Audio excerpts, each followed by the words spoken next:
I was shocked, absolutely shocked, because I thought after 50 years, this case would never be solved.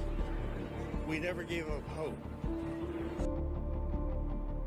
Bugünkü soğuk vakamızda, tam 51 yıl sonra çözülen davanın, çözümündeki inanılmaz yöntemi konuşacağız. Ayrıca bir İngiliz kadının kameralara yakalanan gizemine, yapılan aramalara ve arkasındaki hikayeye şahit olacağız. Hazırsanız, bol gerçek görüntülü, gerilim dolu, bir soğuk bir gizem başlıyor.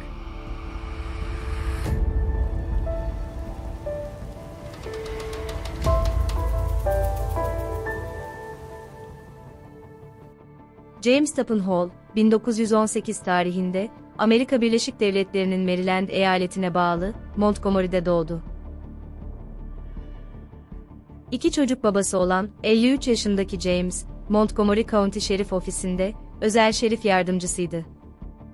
23 Ekim 1971 tarihinde, James ve karısı, şehir dışından gelen çocuklarıyla birlikte, Wheaton'daki evlerindeydi. Akşam yemeği için sofraya oturmak üzereyken, James'in telefonu çaldı. Telefonun ucundaki kişi ise, karakoldan bir arkadaşıydı. James'e gece nöbetine çıkamayacağını, onun yerine, kendisinin bu görevi üstlenmesinin, mümkün olup olmadığını sordu. James, hiç düşünmeden bu teklifi kabul etti ve hazırlanıp, sofrada ailesini bırakarak evden ayrıldı. Gece devriyesi sırasında ise bir ihbar aldı, civarda soygun girişimi yaşanıyordu, acilen James'in olay yerine gitmesi istendi. James, olay mahalline geldi, şüphelilerle karşılaşıp, hırsızlığı yarıda kestikten sonra, ne yazık ki talihsiz bir kurşunla vuruldu. Olay yerine gelen diğer polisler, James'i bir otoparkta, yüzüstü yatarken buldular. James hastaneye kaldırıldı ve 3 gün süren yaşam mücadelesi sonucunda, geride bir eş ve 2 çocuk bırakarak, hayata gözlerini yumdu. O gün otopark yakınlarında, 4 genç şüpheli olarak gözaltına alındı ve tutuklandı. Ancak, cinayetle ilişkilendirecek bir kanıt da olmadığı için, sonunda hepsi serbest bırakıldı. O günden itibaren dedektifler, olayın tüm ayrıntılarını, tek tek ele alarak, katile ulaşmaya çalıştılar. Ancak, bir kanıt ya da ipucuna ulaşamadan, James'in bu cinayet vakası, ilçedeki en eski soğuk vaka olarak kaldı. Tüm soğuk vakalarda olduğu gibi, belirli aralıklarla bu dosya tekrar açıldı, ancak bir gelişme sağlanamadı. Ta ki 2021 yılında iki dedektifin, James Hall cinayetinin üzerinden 50 yıl geçmesi sebebiyle, bu dosyayı yeniden ele almalarına kadar. Montgomery County Special Deputy Sheriff Captain James Tappan Hall with a fresh set of eyes. Montgomery Emniyeti Şerifi, Chris Homrock önderliğinde, bu dosya raftan indirildi ve 1971'de toplanan az sayıdaki delil, yeniden değerlendirildi. Katili yakalatacak ipuçları ise, sürpriz bir şekilde, yıllar önce kaydedilip, dosyaya eklenen ses kayıtlarında gizliydi. Gelişen teknolojinin de etkisiyle, ses kayıtlarını, dijital ortama aktarıp inceleyeceklerdi. Ayrıca bu ses kayıtlarının analizi için, FBI'dan da yardım istediler. Ve bu analiz sonucunda, 1973 yılında yapılan, bir olay yeri röportajına rastladılar. Bu röportaj, o sırada 22 yaşında olan ve hiçbir zaman şüpheli olmamış, Larry David Becker'a aitti. Ses kaydında David, James'in tam olarak kaç kez vurulduğunu, kaç silah sesi duyduğunu belirtiyordu. Ancak bir problem vardı, bu ayrıntıyı sadece polisler biliyor, kamuoyuyla hiçbir zaman paylaşılmamıştı. İki dedektif harekete geçti ve ses kayıtlarının analizinin ardından, Montgomery'de, Larry David Becker adında, birinin yaşamadığını tespit ettiler. Yapılan incelemeler sonucunda, David'in olayın ardından, Little Falls, New York'a taşındığı ve ismini de, Larry David Smith olarak değiştirdiği tespit edildi. Bu önemli bir ayrıntıydı ve David hakkındaki şüpheler, her geçen gün artıyordu. Artık tek yapılması gereken, David'in bulunması ve 51 yıl önce işlenen cinayetle ilgili, tekrar sorgulanması olacaktı. Yapılan soruşturma sonucunda David'in hırsızlık, gasp ve yaralama suçlarından oluşan kabarık bir sicili olduğu ortaya çıktı.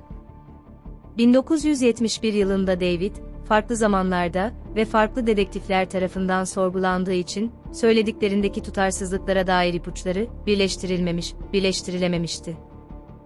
Bu da David'in birinci derece cinayetten yargılanmasının önüne geçmişti. İsim değişikliğinden dolayı David'in nerede olduğu bir türlü bulunamıyordu. Dedektifler çözüm olarak David'in geçmişi üzerinden lise bağlantılarını kullanarak ona ulaşma fikrini ortaya attı. Aspen Hill Lisesi'nde okuyan David'in lise arkadaşlarının da dahil olduğu bir Facebook grubu olduğunu tespit ettiler. Liseleri hakkında bir belgesel yapmak istediklerini söyleyerek bu gruba dahil oldular. Ve David Smith bu gruptaki paylaşımlara sık sık yorum yapıyordu, dedektiflerin tuzağına düşecekti. Facebook üzerinden David ile bağlantı kuran dedektifler, kendisiyle röportaj yapmak istediklerini söylediler, böylelikle New York'un kuzeyindeki adresini öğrendiler. David'i bulmak için yola çıkan iki dedektif, oraya vardıklarında, 70 yaşındaki bir adamla karşılaştılar. 1971 yılında işlenen cinayetle ilgili delilleri, David'e sundular ve gözaltına aldılar. Yapılan sorgulama sonucunda David, sonunda James'i vurduğunu itiraf etti. Bunun bir kaza olduğunu iddia ediyor, kurşunun ölümcül olacağını tahmin etmemişti. Yakınlardaki bir evden çalıntı malları arabalarına taşıyorlardı ve kaçacaklardı. O sırada James olay yerine geldi. James'in kafasına ateş etti ve olay yerinden kaçtı. Larry David Smith hakkında ise kısıtlı bilgiye ulaşıldı. Rockville, Maryland'de bir aile tarafından evlat edinildiği ve erkek kardeşiyle birlikte kapsamlı suç geçmişi olduğunu tespit ettiler. Bu itirafın ardından Larry David Smith, birinci derece cinayetten mahkemeye çıkarıldı. Cinayeti kazayla işlediğini söylemesine rağmen David'in savunması dikkate alınmadı. Ve görülen dava sonucunda Larry David Smith, birinci derece cinayetten suçlu bulundu, ömür boyu hapis cezasına çarptırıldı. I was shocked, absolutely shocked, because I thought after 50 years this case would never be solved. We never gave up hope. I think he deserves to spend the rest of his life in jail. We have been. Montgomery Emniyet Müdürü Marcus Jones, mahkeme sonrası açıklama yaptı ve polis arkadaşlarına teşekkür etti. 51 yıl önce suç işleyen birinin peşine düşmek ve itiraf ettirmek muazzam bir başarıydı. Doğru adamı sonunda yakaladık. İzlem videosuna geçmeden önce yapacağınız olumlu ya da olumsuz herhangi bir yorumun daha fazla kişiye ulaşmamız konusunda inanılmaz bir etkisi var. Lütfen bu videoyu beğenip video hakkındaki düşüncelerinizi yorumlar kısmına yazınız. Claudia Elizabeth Lawrence, 1974 tarihinde Moulton, North Yorkshire'da doğdu.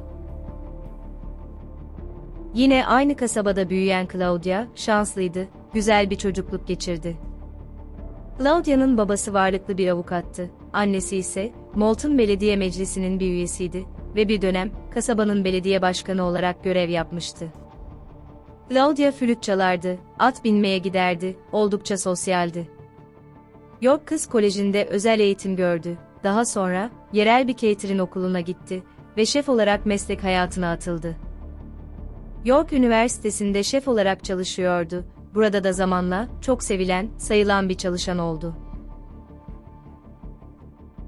Ancak 2009 yılına gelindiğinde Claudia, belki de hayatının son günlerini yaşadığını bilemez, tahmin edemezdi. 18 Mart 2009 tarihinde ailesiyle ayrı ayrı telefonda konuştu. Aynı gün üniversitedeki işine gitti, kantin güvenlik kameralarında görüldü. Bu görüntülerde bir anormallik görünmüyordu.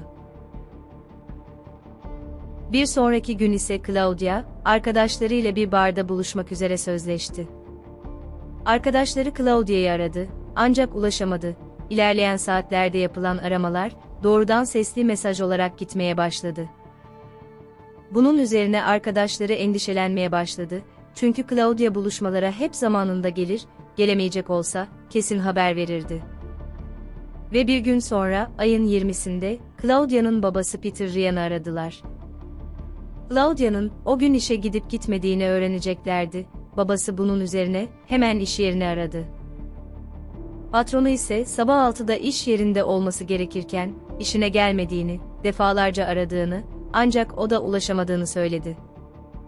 Claudia'dan haber alamayışın ikinci gününde, arkadaşları ve babası, Claudia'nın evine gittiler. Claudia'nın, evinde bir kaza geçirmiş olabileceğini düşünüyorlardı. Eve vardıklarında ise, bir anormallik fark etmediler, ev düzenliydi, değerli eşyaları ise, olması gereken yerdeydi.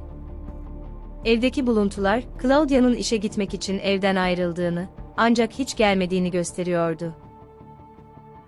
Bunun üzerine polislere haber verdiler, ekipler olay yerine geldi. Ancak North Yorkshire polisi, Claudia'nın yetişkin oluşu ve bariz bir şiddet kanıtı olmadığı gerekçesiyle, başlangıçta yavaş hareket etti. Sonra ise harekete geçti, işe gitmek için yürüdüğü 45 dakikalık rotayı ve Claudia'nın olası güzergahları üzerinde aramaları sıklaştırdılar. Ancak, son haber almalarının üzerinden, neredeyse 2 gün geçmiş olması, işlerini zora sokuyordu. Muhtemelen, kendisinden son haber aldıkları gün, Claudia sabah uyandı, işe gitmek için hazırlandı ve evden ayrıldı. Günler geçtikçe kasaba halkının bu kayboluşa olan ilgisi arttı, aynı zamanda basının da ilgisini çekti. Kayıp posterleri, şehrin dört bir yanındaki elektrik direklerine asıldı. Ve polis, nehirlerin yanındaki çalılıkları taradı, civardaki komşularla, konuşabileceği herkesle konuştu. Claudia sık sık Kıbrıs'a tatile gider, orada yeni insanlarla tanışırdı. Yine Kıbrıs'a gitmiş olabileceği, izini kaybettirmek isteyeceği, teori olarak ortaya atıldı. Ancak banka kartları ve pasaportunun evde oluşu, bu teoriyi hızla çürüttü. Ayrıca telefon sinyalini de, tüm çabalara rağmen takip edemediler. Sadece 18 Mart günü, saat 8.30'da, bir kısa mesaj aldığını tespit edebildiler. Bu mesaj, Kıbrıs'a kayıtlı bir telefon numarasından gönderilmişti. Ancak, bu mesaja yanıt vermedi, belki de veremedi. Ve kaybolduğu gün, telefonu saat 12'yi 10 geçe, kasıtlı olarak kapatılmıştı. Aramalar devam ederken, bir görgü tanığı polislere ulaştı. Bir bisikletçi, Claudia'nın tarifine uyan bir kadını, sigara içen bir adamla, konuşurken gördüğünü söyledi. Onları, Melrose Gate Köprüsü'nün yakınlarında görmüştü. Lawrence'ın ailesi, onun kaçırılmış olması gerektiği konusunda giderek daha fazla ısrarcı olmaya başladı. 5 hafta sonra North Yorkshire polisi ise, yürüttükleri bu soruşturmayı, kayıp kişiden, bir şüpheli cinayete çevirdiler. Bu soruşturma sürecinde polis, 1200'den fazla çağrı, ihbar aldı.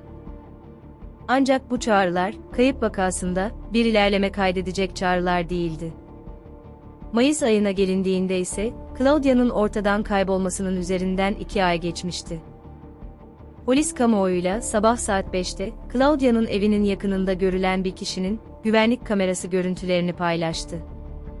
Bu adamın bir ara sokağa girdiği, kameralarda görülüyordu.